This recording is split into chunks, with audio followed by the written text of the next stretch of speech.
গতানুগতিক তাদের এই পেশা ছেড়ে কেন বিজনেসে আসলাম। আসলে ছোটবেলা থেকে আমার খুব ইচ্ছা ব্যবসা করব, বিজনেস করব। এই বিজনেসে উনি নিয়ে আসলো। প্রতিটা ক্লায়েন্টের সাথে আমাদের ব্যবহার, কথাবার্তা, তাদের সাথে আমাদের কোয়ালিটির সাথে কখনো আমরা কম্প্রোমাইজ করি নাই। আমাদের কোনো কোয়ালিটি ফল করলে এই প্রোডাক্ট আমরা রিটার্ন নিয়ে এসে আবার নতুনভাবে তাদেরকে প্রোডাক্ট সাপ্লাই করতাম। যার কারণে সারা বাংলাদেশের মধ্যে মিনিমাম 3 থেকে 4 হাজার সরকারি বেসরকারি অফিসে আমাদের প্রোডাক্ট ব্যাগ আমরা সাপ্লাই করেছি। তাদের যখন যত ব্যাগ দরকার হয় আমরা দিয়ে থাকি। আমরা স্বাস্থ্য মন্ত্রণালয়, শিক্ষা মন্ত্রণালয়, কৃষি মন্ত্রণালয়, এই সরকারি এইসব প্রতিষ্ঠানে আমাদের কাজ বেশি হয়। আমরা ইউনিসেফের কাজ করি, তাদেরও আমরা হাজার হাজার প্রোডাক্ট ডেলিভারি দিয়েছি। চাকরি আর ব্যবসা দুইটার মধ্যে পার্থক্য অনেক। চাকরি হচ্ছে একটা লিমিটেড ইনকাম, লিমিটেড সোর্স, আর বিজনেস হচ্ছে আপনার আনলিমিটেড।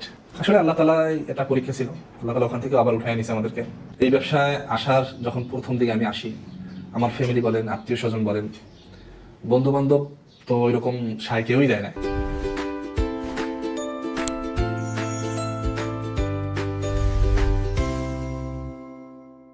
আসসালামু আলাইকুম, আমি মোহাম্মদ আবু বকর সিদ্দিক, খান ব্যাগ স্টোরের বিজনেস পার্টনার। আজকে আমার এই প্রতিষ্ঠান প্রায় 24 বছর। আমাদের প্রতিষ্ঠান শুরু হয়েছে 2002 সালে। তো বিজনেসে কেন আসা, আসলে ছোটবেলা থেকেই আমার ইচ্ছা ছিল বিজনেস করব। আমার ফ্যামিলির সবাই সরকারি চাকরিজীবী। আমার আব্বু পুলিশে চাকরি করতো, আমার ইমিডিয়েট যে বড় ভাই সে আর্মিতে জব করে, আমার আত্মীয় স্বজন বলেন পুলিশ, আর্মি, বিডিআর এর মধ্যেই বেশি। গতানুগতিক তাদের এই পেশা ছেড়ে কেন বিজনেসে আসলাম। আসলে ছোটবেলা থেকেই আমার খুব ইচ্ছা ব্যবসা করব, বিজনেস করব। তো লেখাপড়া শেষ করে যখন চিন্তা করলাম যে না, চাকরি পিছনে ছুটবো না, আমি নিজে একটা ব্যবসা করব, তখনই ছায়ার মতো আমার এক কাজিন, আমার ভাই, উনি আমাকে এই বিজনেসে উনি নিয়ে আসলো। উনি আমাকে বললো, আসো ভাই বিজনেস করো, তো এর মধ্যে বরকত আছে। আর বিজনেস সুন্নাত, আল্লাহ নবীর সুন্নাত। তো এই জন্যই তার হাতে ধরেই আমি হচ্ছে বিজনেসে আসা। তো বিজনেসে আসার পরে আস্তে আস্তে তার থেকে শেখা কিভাবে বিজনেস করতে হবে, কোন প্রোডাক্টটা কিভাবে ডেলিভারি দিতে হবে, ক্লায়েন্টকে কিভাবে কথা বলতে হবে, তাদের সাথে কিভাবে চলতে হবে, তাদের সাথে কিভাবে ডিল করতে হবে, তাদের প্রোডাক্টটা কিভাবে সুন্দরভাবে উপস্থাপন করা যাবে, প্রোডাক্ট কিভাবে ভালোভাবে ডেলিভারি দেওয়া যাবে। এই অবস্থা থেকেই আস্তে আস্তে এই বিজনেসের প্রতি এত আগ্রহ, এবং আজকে আমাদের বিজনেসের এই অবস্থা।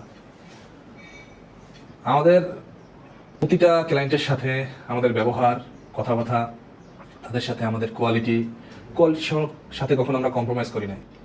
আমরা চাইছি যে কোয়ালিটি আরও সুন্দর করতে, ডেভেলপ করতে। আমাদের কোনো কোয়ালিটি ফল করলে এই প্রোডাক্ট আমরা রিটার্ন নিয়ে এসে আবার নতুনভাবে তাদেরকে প্রোডাক্ট সাপ্লাই করতাম। যার কারণে সারা বাংলাদেশের মধ্যে মিনিমাম 3 থেকে 4 হাজার সরকারি বেসরকারি অফিসে আমাদের প্রোডাক্ট ব্যাগ আমরা সাপ্লাই করেছি। বর্তমানেও আমাদের রানিং প্রায় 1500 কাছাকাছি প্রতিষ্ঠান আছে, তাদেরকে আমরা ব্যাগ সাপ্লাই করে থাকি। তাদের যখন যত ব্যাগ দরকার হয় আমরা দিয়ে থাকি। আমরা স্বাস্থ্য মন্ত্রণালয়, শিক্ষা মন্ত্রণালয়, কৃষি মন্ত্রণালয়, এই সরকারি এইসব প্রতিষ্ঠানে আমাদের কাজ বেশি হয়। আমরা ইউনিসেফের কাজ করি, ইউনিসেফের কাজ এক সময় করতাম, জুট ব্যাগের, পাটের ব্যাগের কাজ করতাম। তাদেরও আমরা হাজার হাজার প্রোডাক্ট ডেলিভারি দিয়েছি। বর্তমানে ব্যাগের বিজনেসে উত্থান আছে, পতন আছে। আমাদের পুরো ব্যাগের বিজনেসের মধ্যে শুধু জানুয়ারি মাস হচ্ছে আমাদের সিজন থাকে, এছাড়া সারা বছরই ওরকম সিজন না, মোটামুটি চলতে থাকে। চাকরি আর ব্যবসা দুইটার মধ্যে পার্থক্য অনেক। চাকরি হচ্ছে একটা লিমিটেড ইনকাম, লিমিটেড সোর্স, আর বিজনেস হচ্ছে আপনার আনলিমিটেড, যার শুরু আছে, এবং আল্লাহ রাব্বুল ইজ্জতের মধ্যে এমন পরিমাণ বরকত দেয় যে প্রচুর পরিমাণ ইনকাম দেয়। আবার এর মধ্যে লসের সম্ভাবনাও থাকে। যেমন আমরা করোনার সময় আমাদের অনেকগুলো কাজ ছিল, ওই অবস্থায় আমাদের এই কাজগুলো স্টপ হয়ে গেছে। সেক্ষেত্রে দেখা গেছে আমাদের প্রায় কোটি টাকার কাছাকাছি আমরা ড্যামারেজের মধ্যে পড়ে গেছিলাম। আসলে আল্লাহ তাআলাই এটা পরীক্ষা ছিল, আল্লাহ তাআলা ওখান থেকে আবার উঠায় নিয়েছে আমাদেরকে। আসলে প্রত্যেকটা বিজনেসের ক্ষেত্রে প্রচুর পরিমাণ মাথা খাটাইতে হয় যে এই বিজনেসটা কীভাবে গ্রো করা যায়, কীভাবে সামনে অগ্রসর হওয়া যায়, কোয়ালিটি মেনটেন করতে হয়, ক্লায়েন্টকে কীভাবে সব কিছু বোঝায়া সুন্দরভাবে এটা ডেলিভারি দেওয়া যায়। যার কারণে আজকে আমাদের প্রতিষ্ঠান আস্তে আস্তে পুরো বাংলাদেশের মধ্যে কম বেশি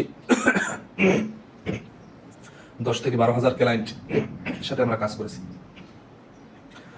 আমাদের সাথে যাদের সম্পর্ক হয়েছে, আমরা চেষ্টা করেছি তাদের সাথে সম্পর্ক টিকিয়ে রাখার, যাতে তাদের সাথে আমাদের কোনো প্রোডাক্ট নিয়ে কোনো ঝামেলা না হয়। প্রোডাক্ট যেন তারা যেভাবে চাইছে, যদি প্রয়োজন হয় এর থেকে আরও ভালো দেওয়ার চেষ্টা করেছি। কোনো সমস্যা যদি এরকম আসে আমাদের সামনে, সেক্ষেত্রে আমরা ক্লায়েন্টের সাথে কথা বলে সমঝোতার মাধ্যমে আমরা এগুলা হ্যান্ডেল করে থাকি। আসলে আলহামদুলিল্লাহ, এই ব্যবসায় আসার যখন প্রথম দিকে আমি আসি, আমার ফ্যামিলি বলেন, আত্মীয় স্বজন বলেন, বন্ধু বান্ধব তো ওইরকম সায় কেউই দেয় না। তুই একজন বলছে ঠিক আছে ব্যবসা করো,